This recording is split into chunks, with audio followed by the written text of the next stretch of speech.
Thank you, Jack. I'm very glad to see so many of you so early in the morning. For me to roll out of bed this early, I wouldn't come to listen to me, but I'm glad you did. The title they gave me was The Incredible Shrinking Bill of Rights. And I thought maybe we'd do a little history about this so-called Bill of Rights. Many of you may know that when the Constitution was adopted in Philadelphia. Am I having a small stroke or?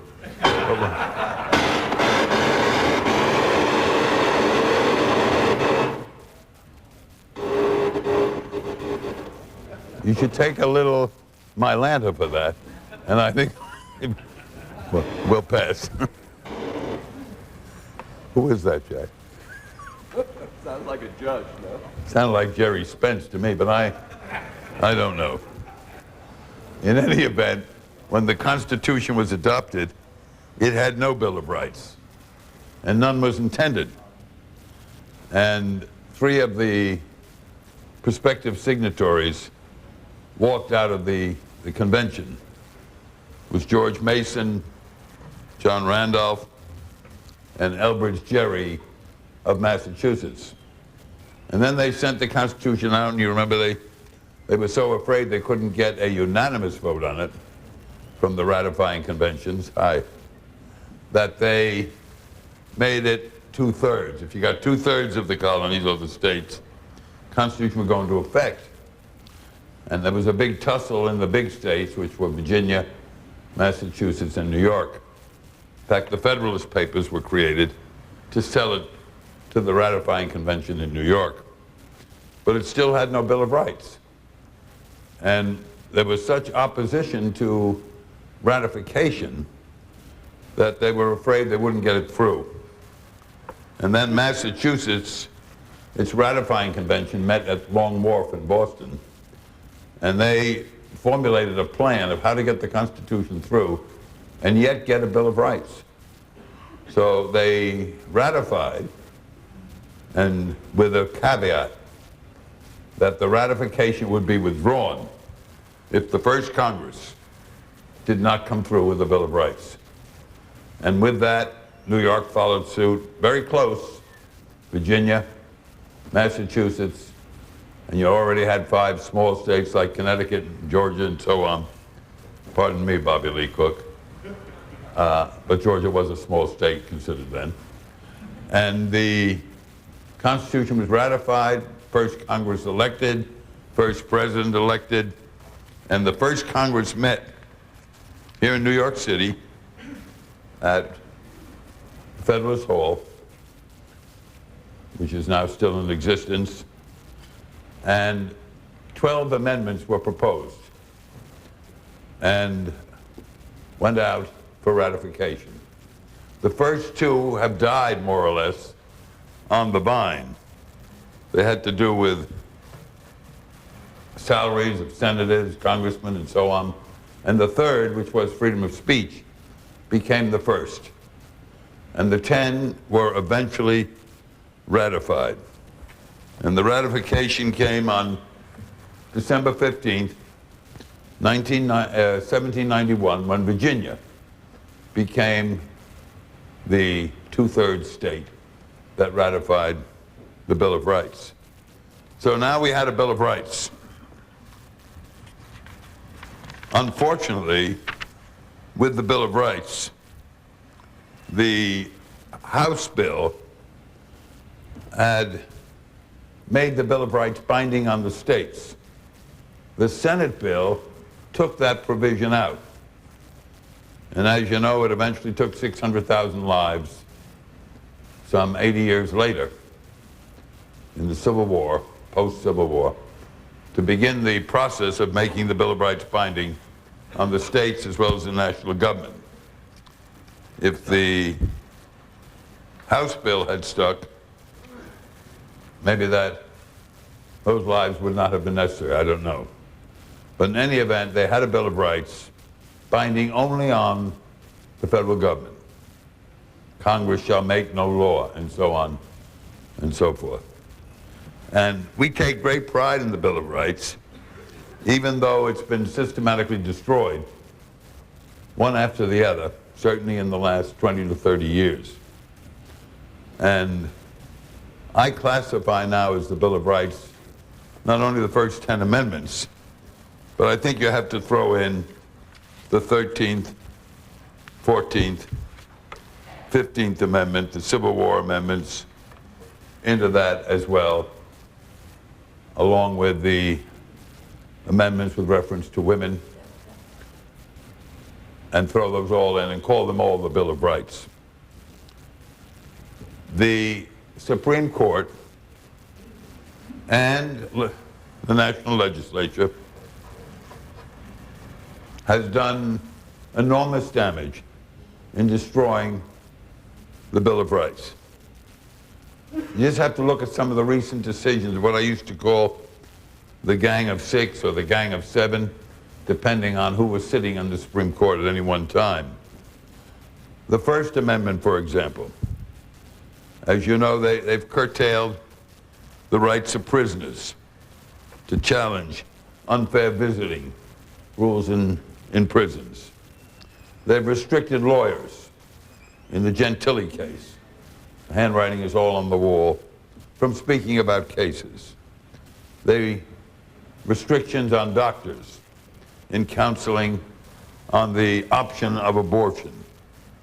And today, the national legislature, in a bipartisan move to some degree, wants to throw back the flag-burning decisions of the Supreme Court, both of which I had the honor to argue, both of which resulted in 5-4 decisions that flag-burning as a protest was an element of free speech.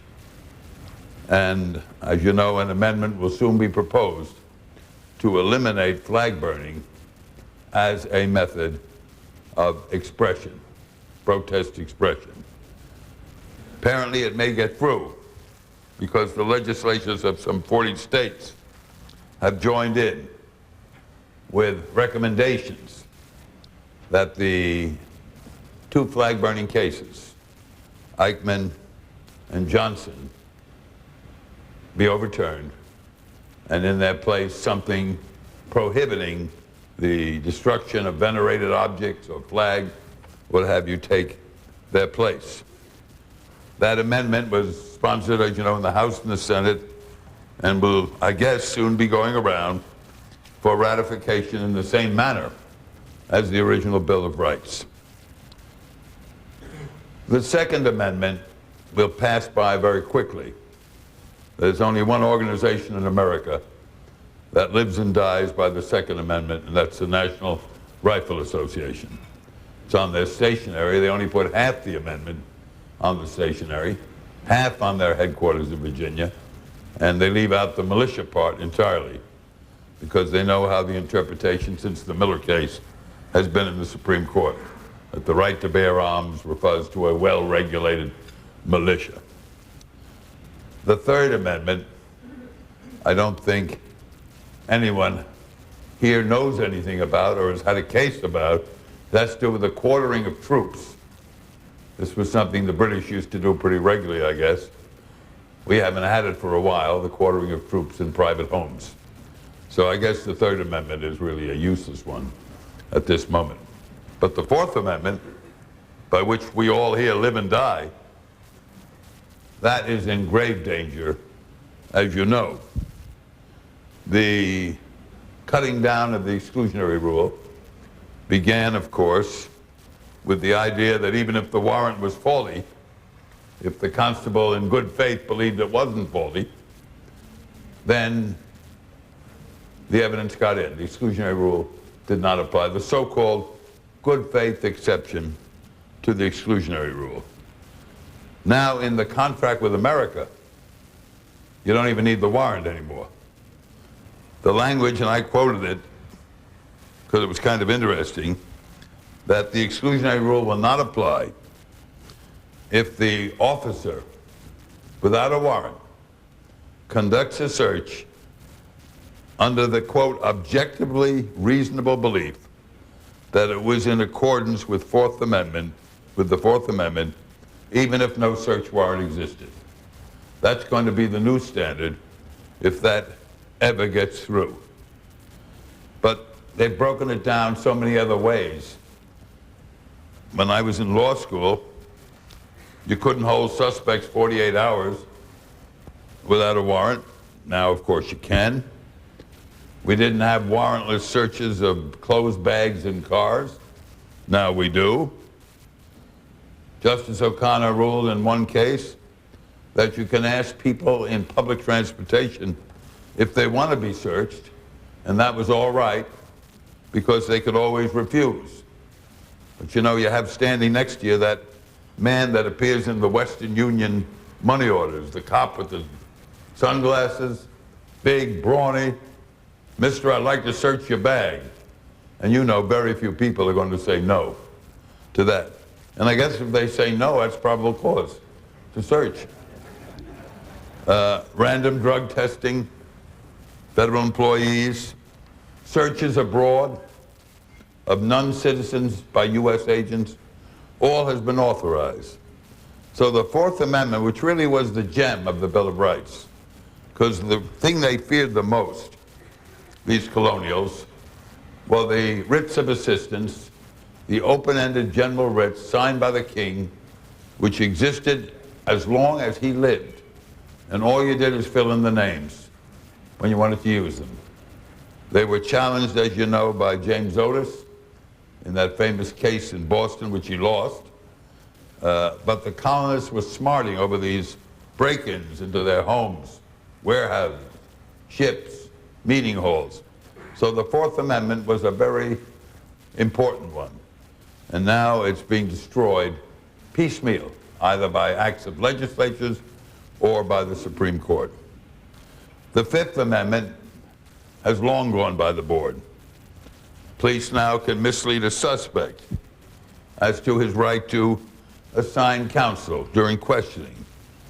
They execute defendants with IQs, 55 to 63, mental age of 6.5. 16 and 17-year-olds, okay.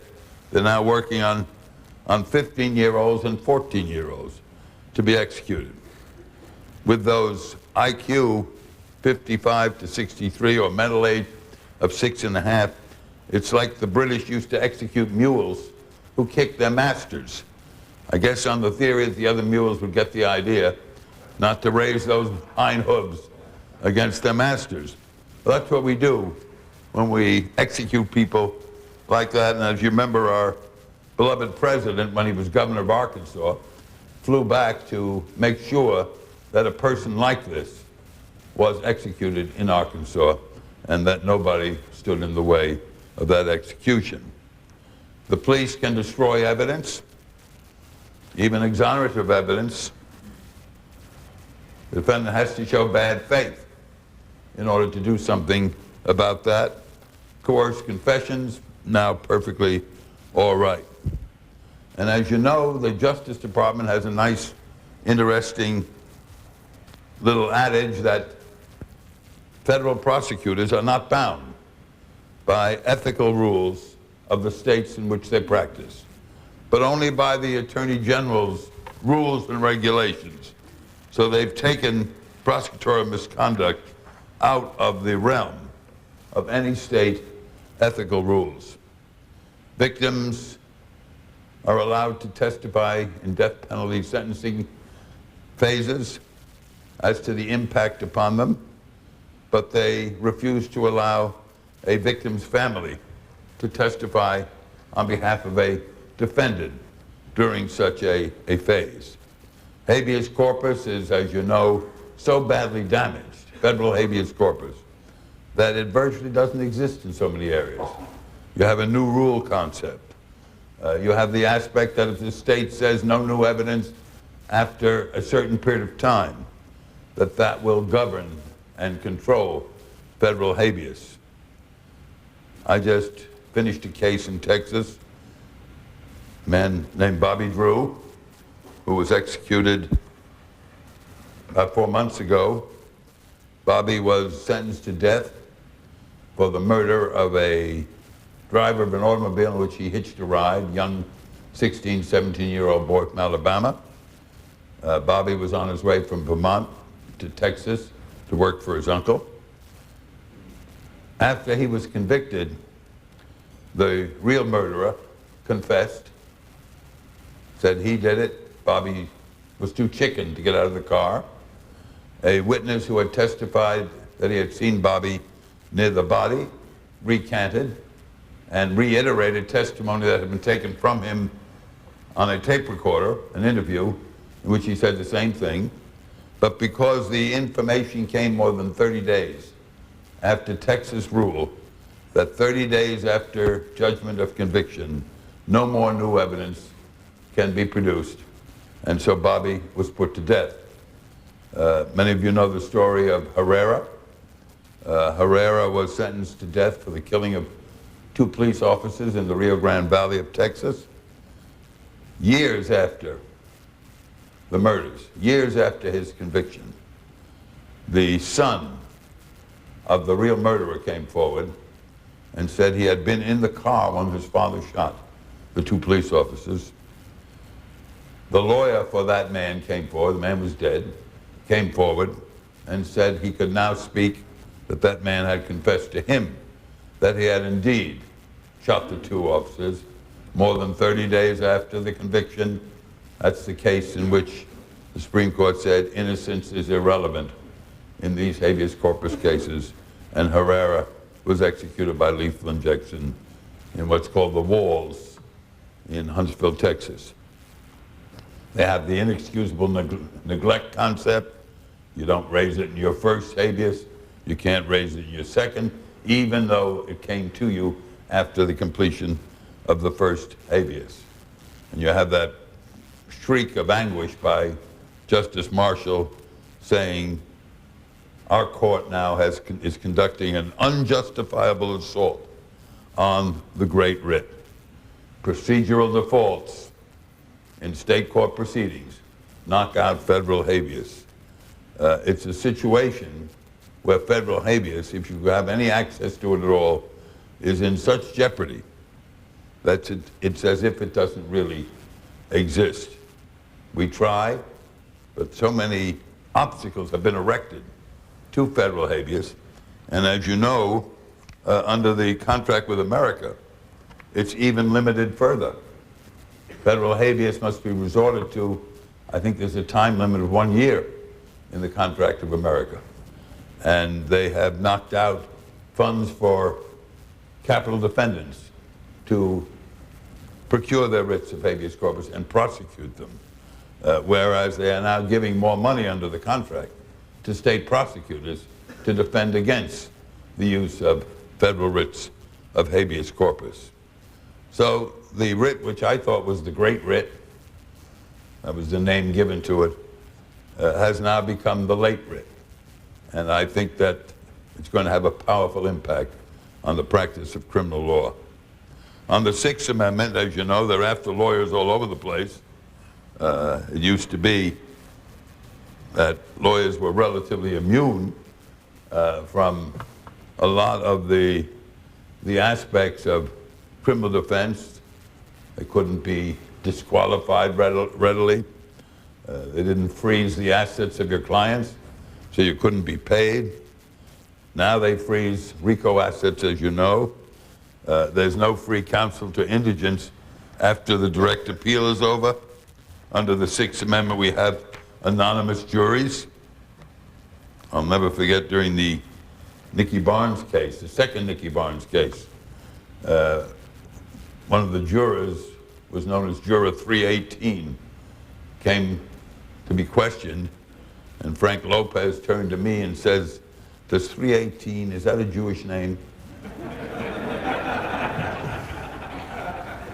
But that's the thing, you have the anonymous juries now, you don't know who you're getting unless you can see it on their faces or the color of their skin.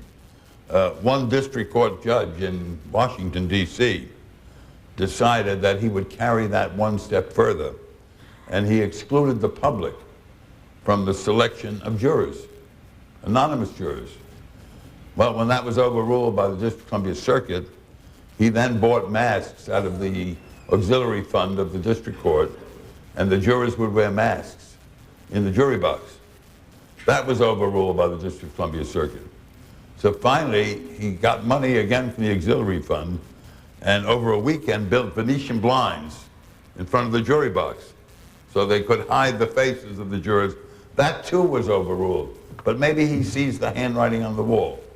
And maybe in the future, we'll have masks or public excluded from jury selection or Venetian blinds in front of the jury box. Rule 11, of course, is a disastrous rule. The ABA is trying to modify it, at least somewhat, provide safe harbor.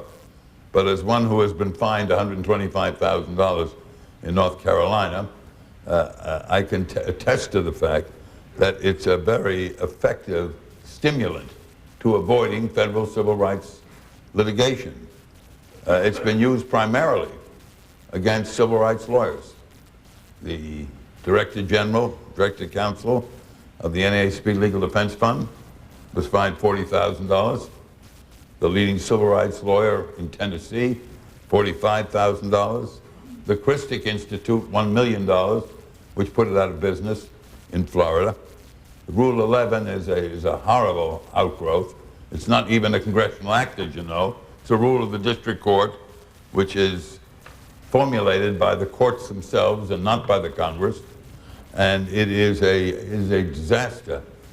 I had a very lucky experience just recently.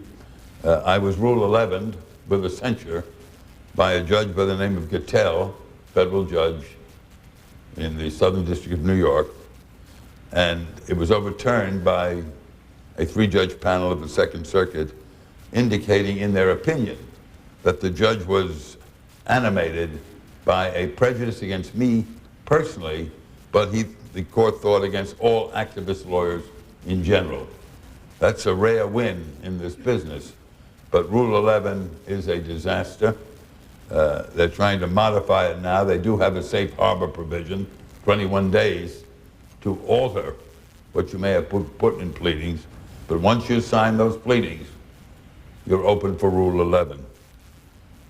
We have many other aspects of lawyers, as you know. Contempt, disqualification. Oscar Goodman is one good example of the contempt process out west. We have disqualification. I was excluded from representing Sheikh Omar Rahman on the grounds there was some alleged conflict of interest. Bruce Cutler was disqualified from John Gotti's case along with Gerald Shargell. And when they tried to employ James LaRosa to take over, the government put LaRosa's name on the witness list. They were going to call, of course they never called him, but he was then excluded from representing Gotti. So Gotti had to reach down in Florida and pull up the aged Albert Krieger up to New York. I think he was here yesterday, so age has not disqualified him from making that trip. But in any event, he did not have the lawyers that he wanted. This is a very general practice now. We have more disqualifications in New York than I can ever remember happening before. Just 2 days ago, the case of Lynn Stewart was argued in our appellate division. She was ordered to testify to a grand jury on funds received for representing clients. She refused. She was indicted under a felony statute, failure to cooperate with the grand jury, which would have meant her license, because we have the archaic rule here that any felony conviction, even if unrelated to the law, vehicular homicide, for example, is automatic disbarment in the state of New York. A state judge threw it out, but the people are prosecuting still, and the appeal was argued just 2 days ago in the appellate division first department. So there are many, many aspects of what they're doing to lawyers, what they're trying to do to lawyers. Gerald Lefcourt is testing the provision. You have to disclose certain funds and where your funds came from to the government, and so on. You're all familiar with these, but the objective is to cut the lawyers down. This all started in 1735 with the case of Peter Zenger, John Peter Zenger, the printer, when his two lawyers were disqualified, disbarred on the eve of trial, two New York lawyers. And that required Andrew Hamilton to come up from Philadelphia in order to be the attorney for Zenger. That's where the term Philadelphia lawyer first materialized, when he came up on a barge from Philadelphia, successfully defended Zenger, and then returned to Philadelphia. Under the Seventh Amendment doesn't really pertain much to us. It has to do, as you know, with civil trials rather than criminal trials. The Eighth Amendment does, of course. Now we have mandatory life imprisonment for cocaine possession by a first offender.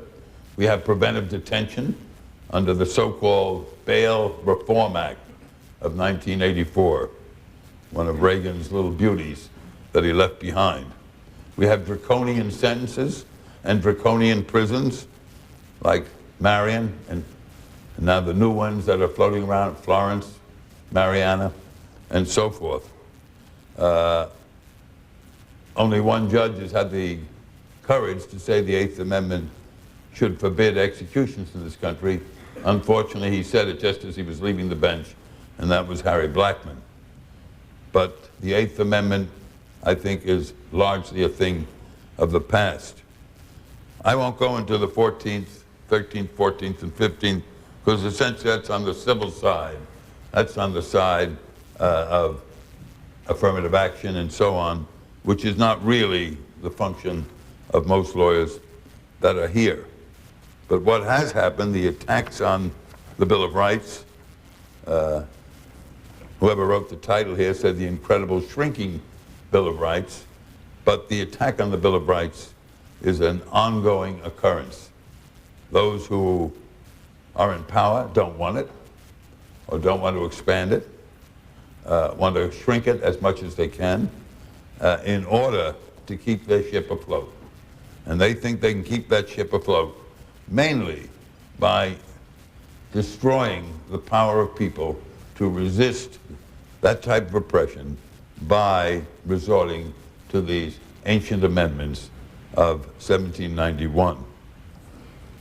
In considering all of this, some time ago, E.L. Doctorow was a speaker at Brandeis at their commencement. And Brandeis, which is named after a justice of the Supreme Court, rather well-favored justice of the Supreme Court,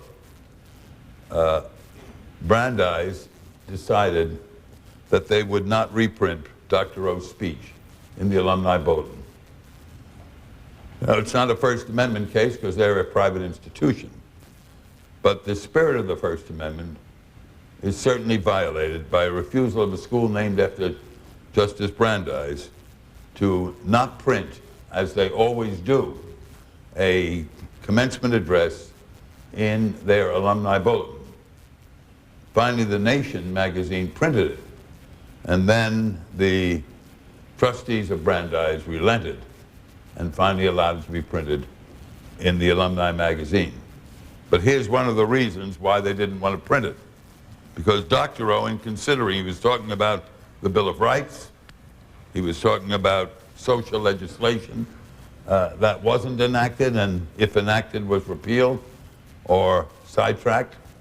And he said this about our country. He said, "It's my view that in the last decade or so in this country, we have seen a national regression to the robber baronial thinking of the 19th century. This amounts to nothing less than a deconstruction of America, the dismantling of enlightened social legislation that had begun to bring equity over a half century to the lives of working people, to rectify some of the terrible imbalance of racial injustice, and give a fair shake to the outsiders, the underdogs, the newcomers. We may have, in fact, broken down as a social contract in our time, as if we were not supposed to be a just nation, but a confederacy of stupid, murderous gluttons, so that finally our country, the idea, the virtue, the truth of America, is in danger of becoming a grotesque." Now, Justice Douglas had prophesied this many years earlier when he said our court is taking away the customary and time-honored rights, amenities, privileges, and immunities that come within the sweep of the blessings of liberty mentioned in the preamble to the Constitution. Many of the states, of course, are rejecting what the Supreme Court has done in many areas. For example, in the area of the exclusionary rule. Massachusetts happens to be one of those. Minnesota and New York have refused the good faith exception to recognize what is binding on the in the federal courts. Governor William Weld of Massachusetts, when there was danger of Roe v. Wade being upset by the Supreme Court, asked for legislative remedial action if that was to take place. I guess in the long run, what we have here is a perennial crisis in seeking some form of liberty. I guess it occurs in every country. Countries get old. They forget the origins of their birth. They forget the ideals that brought them into being in the first place. And they become a grotesque, as E.L. Doctorow stated. And I think it's the role of lawyers as much as possible, because they sit in those courts, they watch the grinding of the courts on human beings, they have a superb knowledge of what goes on, and I guess one of their responsibilities should be to fight it every inch of the way, not just to fight it because it might mean more money in the pocketbook, but because it's the right thing to do, and that lawyers can play a real role, not as chameleons on a television screen in Los Angeles, but in the courts of this country, in fighting oppression wherever it rears its head on the road that we travel. I've spent a lot of my life trying to do that. Sometimes I fail, sometimes I succeed. But I always tried to justify it in some way by having some philosophical background to sort of make the hard times a little easier to take. Because there is a lot of pathos, a lot of tragedy, a lot of deaths and injury along the way. I've seen one of my clients with a hole in his neck so big you could put your fist through it, lying on the corridor outside his room in the Lorraine Motor Inn in Memphis, Tennessee. I've seen another man bleeding on the steps of his home in Jackson, Mississippi, trying to crawl up the stairs with a bullet in his back, Medgar Evers. I've seen Viola Liuzzo, not her body, but the effect of her murder while sitting in a car between Selma and Montgomery in Alabama. A lot of people I've represented, whether it be Malcolm or anybody else, I've seen vanish from the scene under the bullets of assassins. And I've seen a lot of people go rotting in jail who shouldn't be there, or who are expatriated or driven into some form of exile because they were standing up for what they believed was right. And so I have tried to sort of make a philosophical basis for enduring all of this, and I have now two that I've finally narrowed it down to. When I was in Attica on the last night, Sunday, September 12th, 1971, there was a friend of mine there. Some of you may know him and knew him, Sam Melville.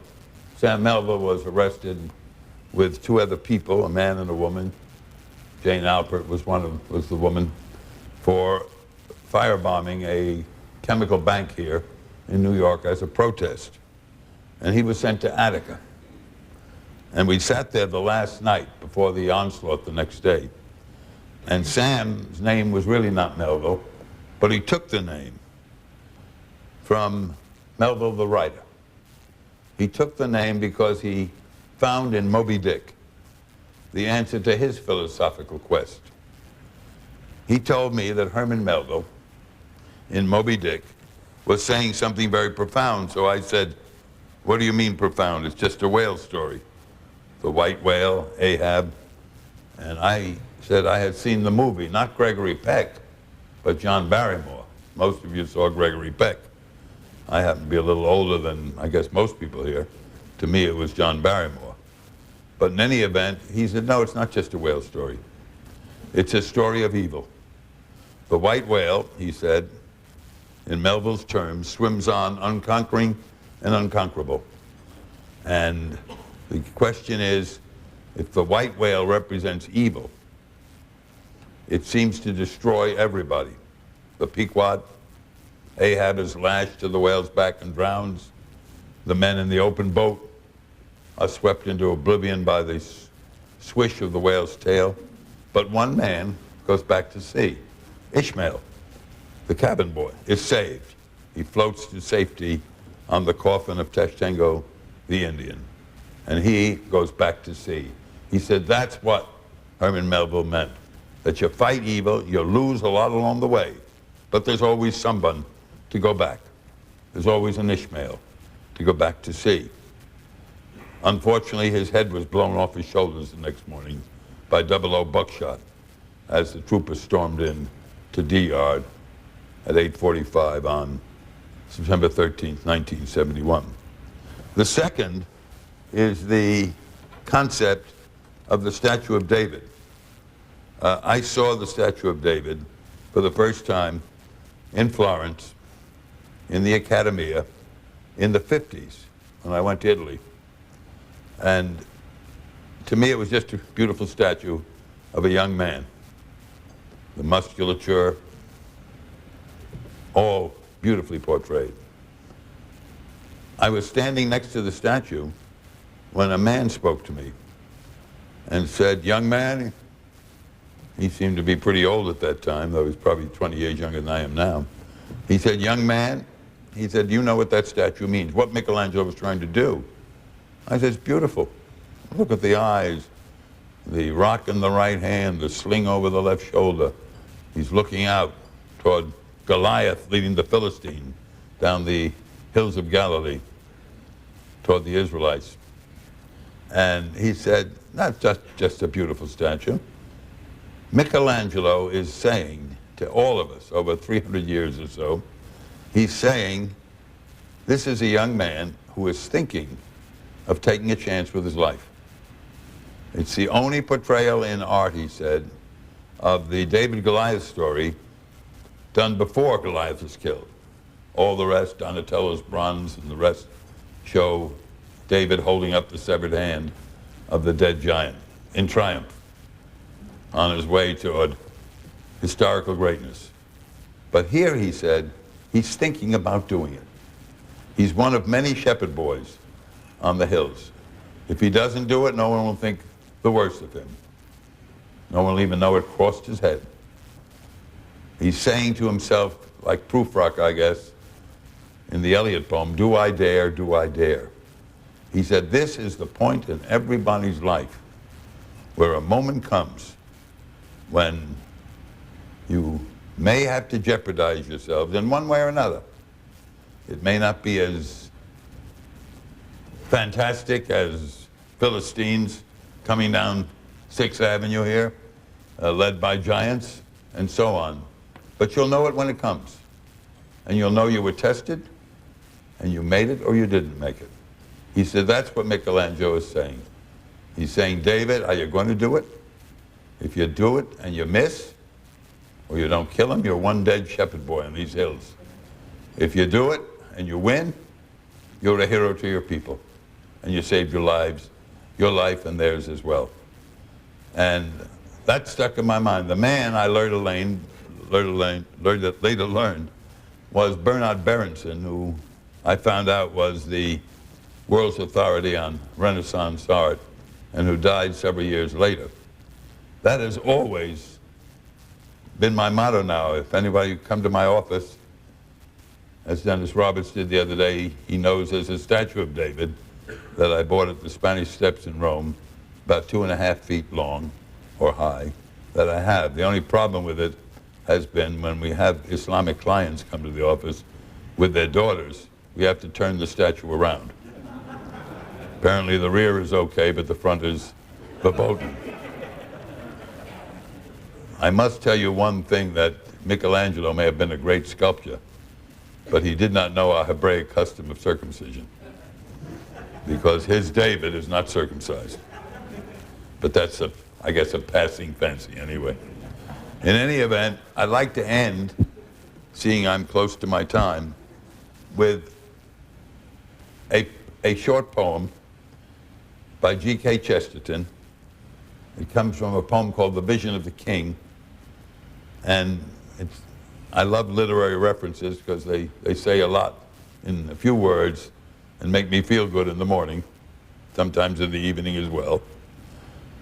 The G.K. Chesterton wrote this poem about the Battle of Athenry, when the Saxon king, Harold, was defeated by the Danes. And he has the king in his tent cleaning his sword. They're always cleaning their sword, you know, in these situations. And the Virgin Mary comes to see him and tells him he's going to be sliced up the next morning for hash by the Danes, but that life will go on and the struggle will go on.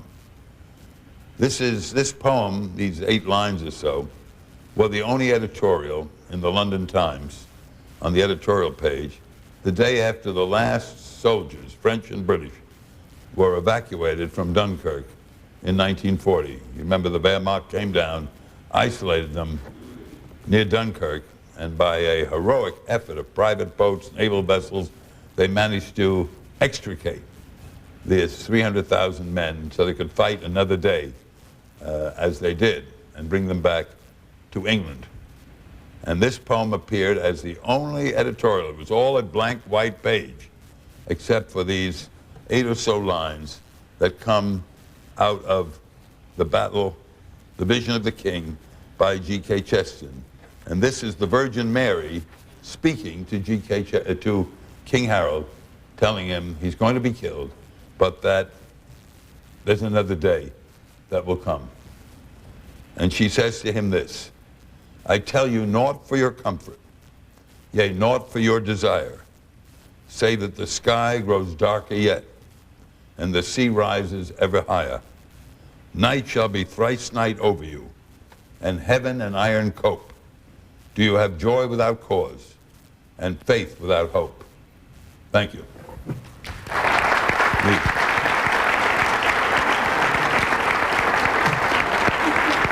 Ooh, is that all right? Too literary? No, always. But these guys thinking for something other than straightforward garbage. This speech by attorney William Kunstler will re-air on C-SPAN 2, our companion network, at 12:15 a.m. and 6:35 a.m. Eastern Times. America and the Courts can be seen every Saturday night at 7 p.m. Eastern Time, 4 Pacific.